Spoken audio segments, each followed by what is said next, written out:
Hey everybody, welcome to the webinar. Thanks for coming. I'd like to, introduce you guys to 10 tips for international Amazon expansion. With us today is Adam, the founder of Sunken. Say hi, Adam. Adam. There you go. And myself, I'm Matt. I work with Pong, and we're going to kind of go through 10 questions to kind of get people started and learning about how to expand internationally. And Matt, do you want to take a 10-second, give a little brief overview of ping pong and history and hype yourself up? Yeah, sure. So Pong, we're a payments company. We help merchants that sell on marketplaces like Amazon and others convert and manage their payments online. So we help manage global marketplaces, converting money, paying VAT and other taxes, and managing supplier payments, all from a single dashboard. Very cool stuff. And Sunken, we are a performance-based Amazon agency. We actually manage all aspects of Amazon for a brand, including inventory, customer service, content, and advertising. I've been selling on Amazon since 2007 and really pivoted into the agency managed done for you options the last 4 years. We're currently managing about 70 brands on Amazon now in the US and a few internationally as well. Great. So let's get into the first question here. What are the first steps, Adam, to growing your business globally? Good question. So I think the number one thing you as a business owner or a brand owner or someone who works at a brand has to evaluate is it worth it? This is the kind of internal rubric that we're talking about for every new marketplace, for every new product. Is it worth it? What kind of numbers are you doing currently at home or in your home market? What kind of numbers proportionally would those other markets bring in? And then what does your team look like? What kind of capacity do you have? Do you need outside vendors? Can you do this internally? Do you know where to start? So I would say if you are not where you think you want to be, or you haven't seen any plateauing, or you don't really have capacity, it might not be the time to do it. If you do have some capacity, you want to diversify your revenue streams, and you see some markets where you might be a perfect product market fit. Okay, let's start going there. One story I want to share on this area is I'll call it the Canada razor story. So we're selling razors in the US, we're selling a ton of razors in the US, and we want to go into Amazon Canada.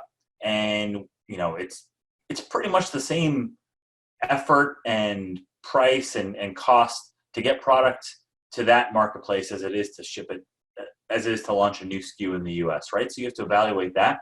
Okay, we're going to Canada, and after a couple months, we're the number one razor in Canada on Amazon, or at least top 5 razor. You know how many it did? Like 5 units that week. So based on that, is it worth it to spend that time and effort? Or do you want to set up shop, get some reviews, get some momentum going, and then stay out there? You might lose money for a few months or years until that market catches up to you. So internal decision, is it worth it? Got it. That makes a lot of sense, Adam. So I know you mentioned, some of the marketplaces that are growing. So I kind of did a graph here of, what are the biggest marketplaces that are growing? Where should you start? So as you can see from the chart here, the 3 biggest aside from the US are going to be Germany, United Kingdom, and Japan. But you can also see that green rest of world bar is also creeping up super fast now. There's many new marketplaces opening. Brazil, here's some of the newest ones that have opened. Brazil started in 2012, but is it growing about 18% a year? So it's expected to do about 1.23 billion by 2023. Next is Australia, growing at about 25% a year. And that's expected to be a $2.4 billion market. by 2023. Mexico growing about 43%, expected to swell to 2.9 billion in 2023. And then a real big one that's, coming up now is India. Amazon's now the third largest retailer in India.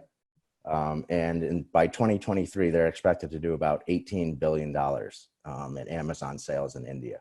So, between those markets, there's huge potentials to grow, to market new products, to grow products in all of those countries. And there's also new countries coming online. UAE just came online, United Arab Emirates. So Amazon's always expanding their marketplaces. And it's just another way to diversify your portfolio and kind of grow sales into new revenue streams and areas. Yeah, that's great. I want to add to that point. A lot of people, a lot of brands are like, okay, well, Japan's a huge marketplace, so I need to go there. Well, that might not be the right product market fit for your brand. It actually might make sense to go to a smaller marketplace, but that you're going to get a higher percentage of sales in. So that's a big one. You don't always have to follow the dollar amounts. Obviously, US, that's the big, 800-pound gorilla. One cool pro tip, have your customer service team start logging where they're getting questions from internationally, whether it's a Google Doc or somewhere. Just make a little tally mark. Hey, we get 10 emails from the UK or Netherlands or Europe or Japan or India every single month. They're asking for it. Might be time to start exploring those. Right. Check out those new markets. Mm-hmm. Okay. So now, you've picked some new markets. Adam, what are the ways that you can make sure that you can manage inventory effectively with fluctuations like during COVID here? Yeah, good question. Short answer, you really can't. No one's models predicted this, Right. But there are things that you can do beforehand to ensure that any fluctuation happens, whether it's COVID, whether it's you get mentioned on press, whether, you go on the Today Show or The View or something like that and you blow up. What are those things? And that's having a dialed in supply chain, that your lead times are short. You have safety stock and inventory in your warehouses. You have warehouses that can ship if you see yourself going out of stock. And then on the flip side, let's talk about the changes that happen with Amazon during this when they kind of essential, non-essential products and prioritize the essential products. If you were sitting there with phone cases, kind of got the shaft there. Right. What's something you can do there to kind of prevent that or at least mitigate those issues? Well, you can take some inventory, you can stash it in 3PLs or warehouses across the country, that if you get delayed shipping or completely restricted inbound shipping, you can start fulfilled by merchant that yourself. And then you're shipping, instead of FBA where you're sending into Amazon, you can ship to the end consumer directly. And the people who did that were able to make that transition quickly, like we did for a lot of our brands that we're managing. You really didn't see a hiccup because people are coming in. You're still seeing the orders. The brands that aren't making that switch just drop because they're going out of stock and not able to replenish. And the ones that can ship FBM, I was okay getting FBM orders for a while. I think a lot of other consumers were as well.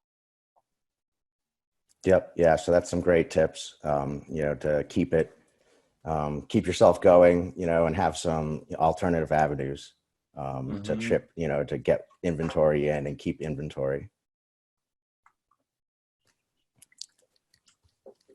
Yeah. So should I ask you? So Matt, how can ping pong help you pay suppliers? Sure. So, now you have these suppliers, and what we do for merchants is help you pay suppliers not only in many different countries, but in many different currencies. So you're going to save a lot of money using ping pong, aside from going to the bank or using the default provider to pay a supplier. So the first thing we do is, we'll connect with your supplier, manage that, make sure that the money is going to go to the right person. We kind of do some checks on beforehand. And once the supplier's in the system, it's easy to make a payment, to a supplier with money in your ping pong account, right? You can do it in many different currencies. So along with being able to pay, with USD, which many accept. Many also will accept the local currency. If they're in Canada, they may want CAD. So you may, as a merchant, be able to negotiate a cheaper price by being able to pay a merchant in a local currency, which you can all do through your ping pong system. So you can convert to whatever currencies you need and pay suppliers securely and swiftly around the world.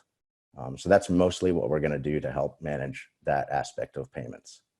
Yeah, it's a super awesome system. Before, honestly, I've been selling on Amazon since 2007, and I didn't realize, like, oh, this is a tool that I should have been using this entire time. Super valuable, and especially when you get into the conversion, the currency exchange stuff, it's a no-brainer. Right. And, usually we can save merchants anywhere from 3 to 5%, just on the, converting it to one currency to pay a supplier. And that'll factor into the money that you're receiving from Amazon, where we can also save you money. So we'll get into that also. Sweet. So, Adam, what are some of the tips to make sure that shipments clear customs and can move into those warehouses if you're not using your own shipping system? Yeah. So big one here. Let's say you're shipping product. So there's a couple different scenarios. You're shipping product from, let's say, your manufacturers in China. You want to get it over to Europe. Well, Amazon has a couple programs that will ship directly over there. They used to be called Dragon Boat. I don't know if they're still going by that cool name. Where they will coordinate, do the kind of like FOB and consolidation and palletization, and then bring it over to their warehouse network and get it right into the FBA system. If your manufacturers, let's say in the US, they don't have that, unfortunately, yet. We've been looking for that, and we've talked to people and trying to get them to get some consolidation going on there. But so here are your options. If you've got a ton of inventory, or you're working with other brands, or you are a larger seller, you can ship yourself ocean freight, right? You can fill up a container, right. You can fill up a couple pallets, get products over there. If you're just starting out, though, pro tip I would say is send some small parcel, UPS, FedEx, DHL, straight to the FBA warehouses overseas. Test, just like we do in everything in our business, right? Like, you want to try a new Facebook campaign, you test it first. Just like you want to try a new international marketplace, yeah, you probably will lose money on those units just because of the shipping cost is going to be a lot. But ship 100 units over, see if you can get some momentum there. See if it's a product market fit, and then if it's doing well, start sending in LTL and pallets and containers right behind it. Work with a good customs broker as well to get clearance. Don't lie on the customs forms to save money, especially international. That's we've seen too many people get burned with that. Yeah, I'm guessing it costs you more time in the long run, right? Exactly. Yep. Okay. So another question. So now you have the products, you're ready to start marketing them. What's the different compliance in each new region that you have to think about that maybe merchants aren't thinking about as they move to sell into these new areas? Yeah. So I'll give a story. So if you get any supplements here in the U.S., or you get some protein powder or superfood powder, one of the ingredients is probably a natural sweetener called monk fruit. You don't even think twice about it, right? Normal sweetener. Well, that's actually, did you know it's actually illegal in Europe, right? So if you shipped, let's say you're killing it here in the US, you ship product over thousands of units because you know you're going to do well over there. There's big demand for it. Well, customs is going to stop it. They're either going to confiscate it, or you're going to have to pay to ship back, or they're just going to destroy the product. So you really want to do your homework beforehand. This is really much more for something that goes in or on a person or animal. If you're shipping a phone case, not too much compliance there besides maybe some labeling requirements. Work with a consultant or ask to see what kind of labeling requirements are required for that country. In Canada, technically you have to have French on your labeling. Amazon really isn't enforcing that, so it's, do you want to spend the money? Why don't you go test it? And then that's one of those things, if you get slapped, it's not that big a deal. You can just slap a label on. Product compliance for ingredients like creams, lotions, makeups, supplements, grocery products. those are the ones you want to work with a consultant on to get clearance, to see if you need to register with those bodies. And then some of them cost a lot of money, some of them don't. So that's, again, an internal analysis. Yep. And what about content creation and customer service as you kind of go into these new marketplaces? How does that change as you kind of Yeah. move Well, region to region? good question. So, obviously Canada, native English speakers, very close to our own, lingo. So you don't have to do a ton of content changes. UK, very similar, but some of the words might be different, right? So check with a native to see if the lingo and the slang is the same. Now, for the other EU5 countries, or for another, obviously Japan, you want to do some translation on that content, especially if you're using pretty infographics in your secondary images, have some A+ content. And, our kind of like test is Google Translate, right? Or actually, level 1 is let Amazon translate it for you. That's the worst, but the easiest. Level 2 is Google Translate. It's a little harder, takes time, but a little better. And then native translators. That would be the step we would go for a product. And same with customer service. Google Translate works. Put a little caveat, and I've heard this before. I can't take credit for it, but put a caveat to every response. Hi, sorry. Please excuse any translation mistakes. We're using Google Translator. This isn't our native language, so they know that. They'll cut you some slack. They're not going to be upset. Got it. So Matt, how can Ping Pong help merchants manage payouts and keep more profit? I think this is a huge one. This is the biggest no-brainer of the entire webinar right here. Yeah. So, essentially, as you kind of go into these new marketplaces, they're going to pay you in their local currency. So in, it may be euros, it may be Canadian dollars, it may be Aussie dollars. Any of the marketplaces are going to pay you in that local currency. What we do at Ping Pong is, instead of you using the default and allowing them to convert the money at their very high rates, usually 5% or something around there, what we do is allow you to create virtual bank accounts, connect them super simply with Amazon or whatever marketplaces you're selling on, and receive your profits back, your payouts into the marketplace, into the Ping Pong dashboard, and then be able to remit those back to you at a much lower rate, at a 1% rate or less, with basically really good conversion rates on the FX, and then do other things from there. You can also pay a supplier out of your Ping Pong account. You can pay taxes out of your Ping Pong account. You can register. So there's a lot of things that you can do to manage those payouts and save money when you're converting money. I mean, we can use me as an example. Like, I didn't even know this kind of thing exists, or why should I even use it? So, like, why wouldn't, like, so I'm using Amazon and it deposits into a HSBC account in Great British pounds. Like, Yep. Before this, like, I wouldn't even think, like, what, like, I sell in the US, I get dollars. Like, why wouldn't it be the same? So, why is Ping Pong better? What makes it different, and why shouldn't we be using the default Amazon? Yeah. So for you, getting that, that GBP bank account was a little easier because you were in country. So if you weren't in country, getting a GBP bank account is going to be tough. So we can allow you to do that right in the Ping Pong dashboard in, a matter of a couple of clicks. And then you'll take that bank account, same way you did, connect it to your Amazon UK store. And now, instead of paying that, kind of default rate on the conversions of your GBP back to USD, which you ultimately want, we'll do it for 1% or less with a much cheaper FX rate. And you can save up to 5%, easily in 10, 15 minutes by hooking these up. And then, of course, use that same money that you're getting, instead of, reconverting it back into your bank to pay a supplier. Now it's in your Ping Pong account. You can manage your suppliers the same way. So you're always kind of using these accounts to connect and, save on FX fees to pay out or to pull in. It's a no-brainer. I mean, we're going for it. So it's like, it's a no-brainer, really, if you're getting paid internationally.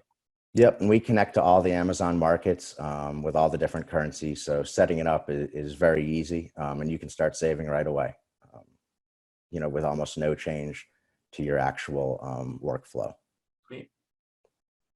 So, Adam, let me ask you: when merchants are selling internationally, how are they handling reporting and tax filing? Because we know that that's going to be a Yes. big question. A lot of them aren't, which is dangerous. Uh, Especially those EU countries do not mess around when it comes to getting their money. They're very similar to California Sure. in the States here. So, internally, we are a what's called Pan EU certified. So that means we've gone through the certifications with 7 or 8 different of the EU countries that Amazon stores inventory in. And there's different filing requirements for each of those countries. So some are doing monthly, some quarterly, and then everyone's annually. I think it's like 50 plus reports, if not more, across all of the countries. And so we are using a service that manages that, like the timing of that. And then they send us, hey, wire this amount to Italy, or wire this amount to Germany or Sure. France. And for sure we're going to use Ping Pong for those payments now, because we're sending it through Chase and it's super inefficient. But so you want to get compliance. If you're not doing volumes, or you're not Pan EU certified, let's say you're dipping your toes in the water, want to start with the UK market, just because that's like, you don't have to worry about translating. That's almost like for like. It's where a lot of Right. US sellers begin. Um, there are certain VAT requirements, right? Like, you're not going to have to do anything really in the beginning. Let's say you get above it and talk to your tax professional or your CPA. Let's say it's 20,000 pounds, and you would know more on this. That makes you VAT eligible. Now you have to you're required to submit and remit. And actually, it might be lower. I think it might It just be. depends by country, I think. Yeah, Yeah. exactly. I know Germany has a different requirement, and all these are going to start to have different requirements. But that's a quick Google search. You just have to, put someone in charge of managing it, whether you're using a service or someone on your team is doing it. But it's super important. Yep. And then when it comes to filing, I mentioned it before, but in the ping pong system, we're connected to all the countries that you need to file at or register. So Mhm. you could either register via our system for a new country that you want to look into and test maybe, or get going. Or when Adam mentioned he needs to make a payment, you can make a payment through the ping pong portal. So instead of having to go down to the bank, talk to somebody, you can just put in, say, hey, it's Italy. Here's my amount, put in the amount, use your ping pong funds, and away you go. It's very easy, very simple. And all the funds and reporting is right there for you also to get back. So the last thing are some tips that me and Adam just kind of wanted to touch on how to expand, how to keep more of your profits during this time, and what kind of, successful merchants are doing to, keep going during this little COVID thing we have going here. So, Adam, do you want to give us some tips maybe that Yeah. you've been helping merchants out with in the last couple of months? So a big one we would say is pricing strategy. That's the easiest lever to use to increase your margins, right? Like, getting stuff over there is expensive. It's complicated. It takes time. You don't have to price it the same in the U.S. as you do Europe. Uh, let's say it's $30 here in the U.S. You can price that at £30 in the UK. They're especially if you have got a strong brand and there's no way to get your product over there. The European market, it has been conditioned to pay more for American brands, especially if you got something unique and good, well reviewed and product market fit. So don't undersell your product. Don't take the $30, convert it into pounds, and price it at that. Doesn't make any sense. You don't know what the fees and that stuff is, especially in the Right. beginning. There's always going to be some surprises there. So give yourself some margin. If it's not going to sell, it's not going to sell because it's a few dollars more expensive. So at least build that cushion in there. And I would say if you got the capacity, try out a new marketplace. Like, when everyone else, it's what Warren Buffett said. When everyone else is scared, then you be greedy, and when they're greedy, you be scared, right? So everyone's kind of freaking out. No one's really expanding right now. Now is the perfect time to go to international expansion, especially if your U.S. business is doing well.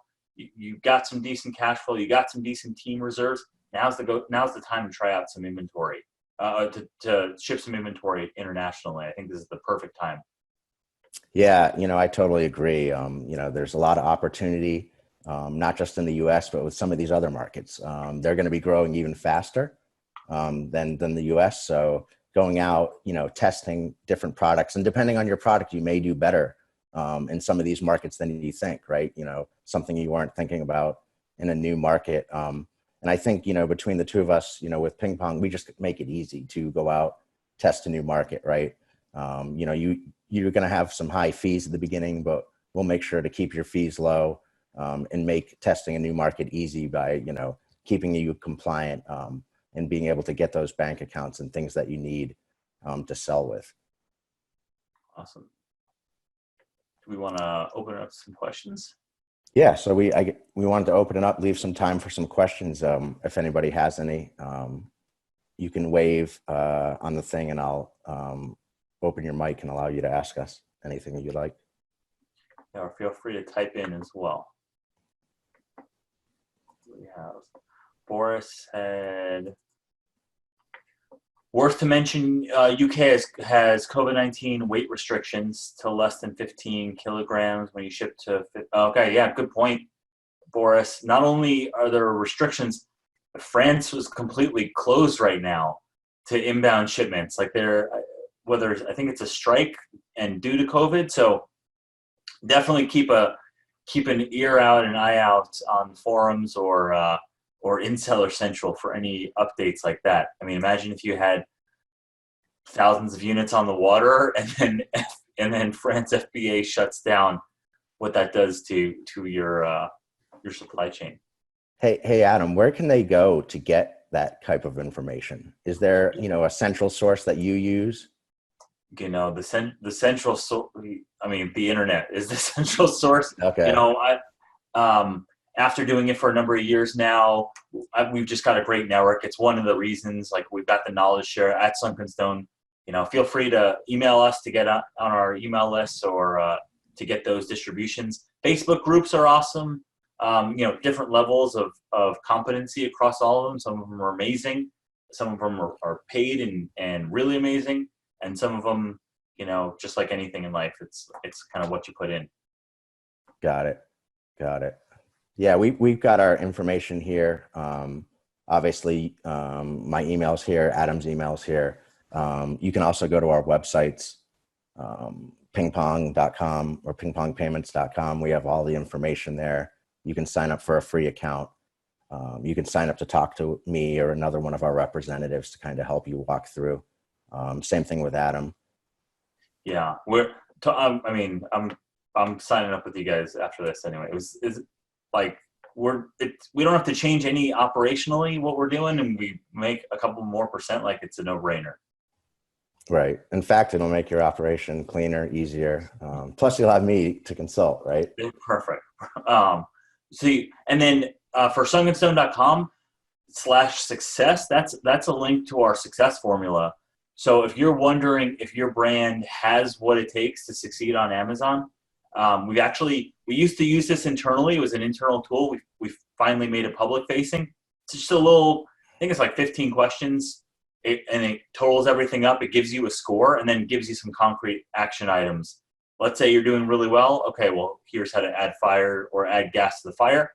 Let's say your score wasn't that great. Okay, here are the things that your brand should focus on operationally or logistically to take it to the next level. Great, Adam. Thanks. Does anybody else have any questions we can help with? Going once. Going twice. All right, sweet. We got something. Any advice? There we go. Any advice on using Amazon VAT services in EU versus doing it yourself with third parties? Yeah.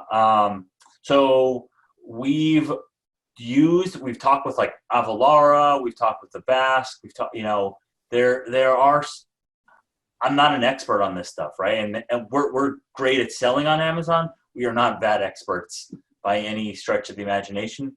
So I would highly recommend using an expert just to cover your ass, especially, we've heard of the horror stories of like HMRC audits or German VAT audits. Like that's nasty stuff, especially if you're doing decent volume. And it's like outsized. Like if you're a $5 million brand, you don't want to spend your time dealing with HMRC when you could have just set it up right from the beginning.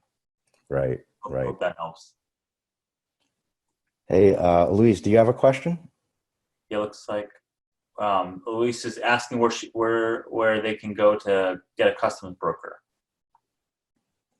A custom broker? Yeah, like a import. I mean, I'm imagining like an import broker. Yes. And where are you trying to ship to, and what kind of products? Okay, so it's a stack line, and from the U.S. to Europe. I can't really make out what you're saying. If you want to type it, might be, or could you? I think she said shipping from the U.S. to Europe. Okay, and so if you're shipping small parcel stuff that's under 50 pounds, in a normal box, you won't need a customs broker for that. UPS or FedEx or DHL is going to handle that. If you are shipping pallets or containers, you want someone who's a more seasoned. If your shipping partner probably has recommendations on people. If you need other recommendations, feel free to email me and we can put you in contact with some trusted people. I'm sure Matt has some connections as well. Yep. Okay. Yeah, definitely. Great, thank you.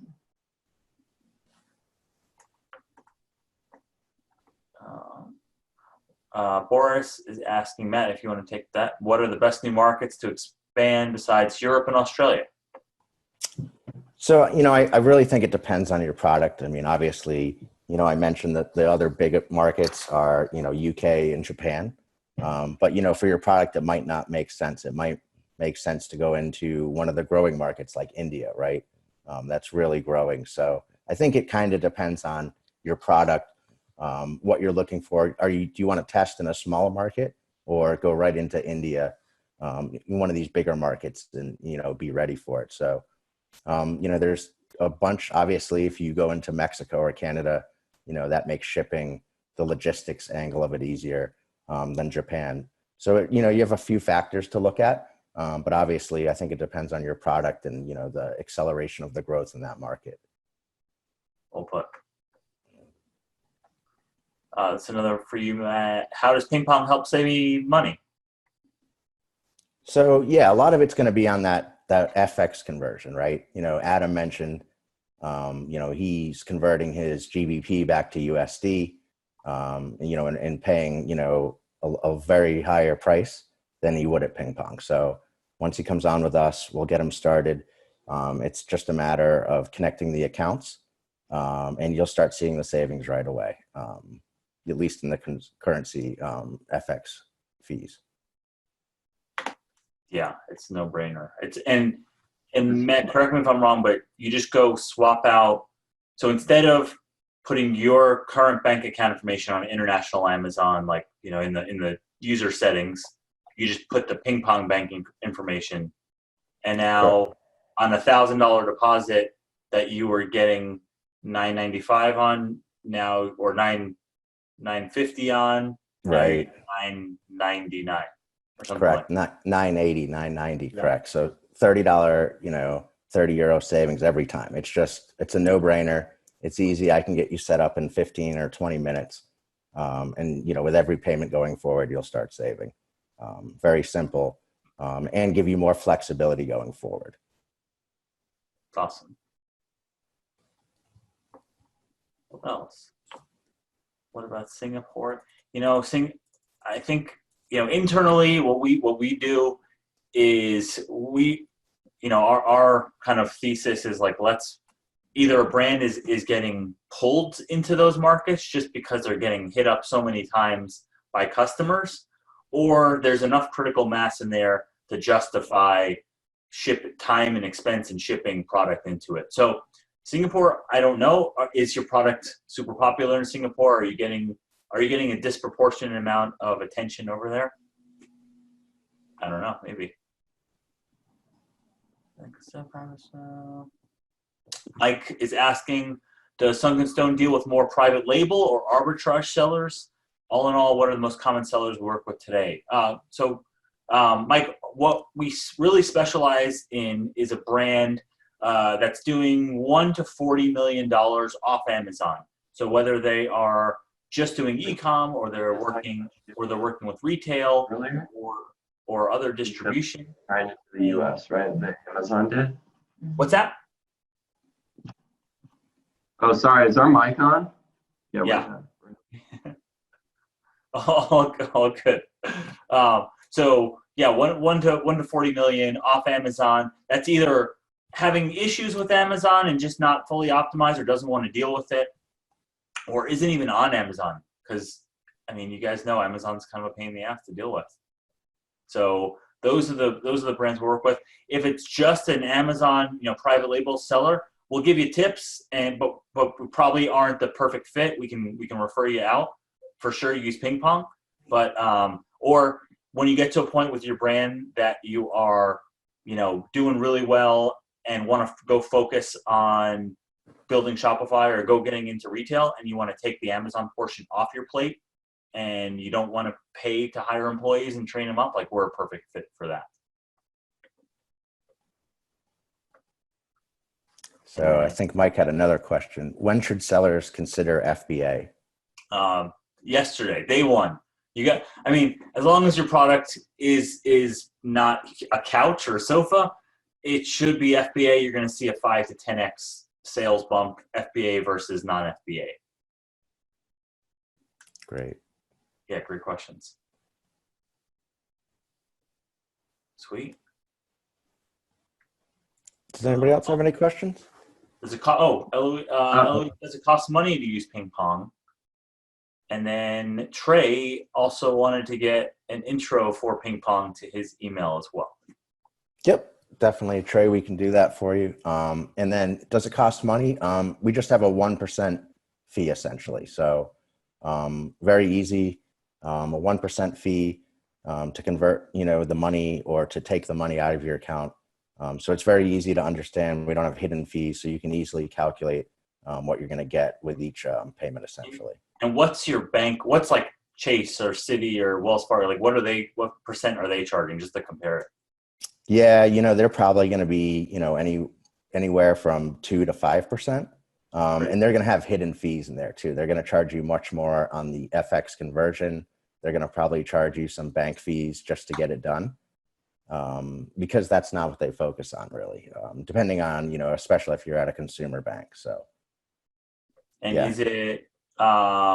Is it easy to switch if you already have an account linked to Amazon? That's a question from Chao Ran Lu. Yeah. So, really, once you have your new Ping Pong account details, like you mentioned earlier, you're just going to go into your account, put in the new details, and that's going to be it, right? They'll take it. You might have to send them a welcome letter to get your account confirmed. But once your account's confirmed, it'll just be your normal workflow as before. So you'll get paid. The money will come to your Ping Pong account. And when you need it, you can either remit it back to yourself or use that for other things like paying suppliers, paying VAT or things like that. So the other good thing is you can leave the money in there for as long as you want. If you want to wait for more favorable FX rates, that's fine. Or you could pull it out immediately. Whatever you need to do with the money, essentially. Awesome. Eloise has a question. Does Amazon ship from Germany to the US, like your example, China to the US? I haven't seen that program. I've been trying to get them to ship from US to Europe or US to Germany or US to UK. I think they should, and I hope it's on their roadmap. But just like with anything Amazon, you never really know what's going to roll out. Right. And then Stefan, question for you, Matt. Are the FX savings mainly GBP to Euro to USD conversion, or GBP/Euro to USD conversion? How much do you save for GBP to Euro conversion? Yeah, same way, right? Basically, on either conversion, we're going to save you money. That, normally 3 to 5% that you're going to pay extra at a bank or the default provider at Amazon. So either way, if you have the money in your account and you need to convert it to pay a supplier in a different currency, maybe they want Singapore dollars or Hong Kong dollars, something like that, you'll still pay, considerably cheaper. And normally just on a transaction like that, it'll be a 3 to 5% savings, along with the savings that you previously got just from moving the money into your account and remitting it back to yourself. So there's a lot of savings to be had by using Ping Pong and getting kind of this all in sync with your international banking strategy, essentially. Awesome. Mike is asking, I think Amazon pays twice a month. How long does it take for Ping Pong to pay us? Yeah, so Amazon's, going to pay you that twice a month. The money will flow into your Ping Pong account. Essentially, at that point, you can take money right away. You can pay yourself right away. You could leave the money in there, pay some of the money to yourself, leave some in there to suppliers. So, your money, once you get it from Amazon, will be readily available for you to use, essentially. Awesome. And then Chris is asking, will a recording of this webinar be available? I hope so. Yes. Yeah, definitely, Chris. We'll send you a link to a recording of the webinar. We'll put it on the Sunken Stone blog as well. And really some really good content. Awesome. Anybody else have any other questions we can help with? Going once. I have one more question. Of course. So I've heard that using TransferWise is also a good method for, I guess, converting currencies. So what does Ping Pong do that TransferWise doesn't? Yeah, so we're a little more, marketplace focused on the merchants. TransferWise doesn't convert all the currencies that you can get from Ping Pong like we do. We connect to a lot more marketplaces. So if you're using Shopify, Etsy, eBay, things like that, we connect to more. And then, just within your Ping Pong account, you have options to do other things, whereas TransferWise is just going to transfer your money. We give you the option to pay a supplier, to pay VAT, to register with VAT, to leave the money in your account, to convert it to other currencies, to pay suppliers. So there's a lot of more functionality that you'll get with your Ping Pong account than a TransferWise account. Like, full transparency, we use TransferWise to pay our Philippine staff, but we're going to use Ping Pong for our Amazon payments just because it's better. There's no reason not to use both. Yep. And we'll have a mass pay feature like Adam's describing in the future coming up also. So a lot of new things coming from us as we kind of grow into this market. Perfect. Thank you. While registration, so Alex has a question about registering for Ping Pong. While registration, Ping Pong asked me to choose a business or personal account. Which should he use? Or I don't know if Alex is a guy or a girl. Which should they use? He needs a business account but don't own a business bank account. Okay. Yeah. So he's just essentially registering as a new seller using his personal account. That's fine. You can do that with Ping Pong. Essentially just, send us the information for the business and we can get you started. Awesome.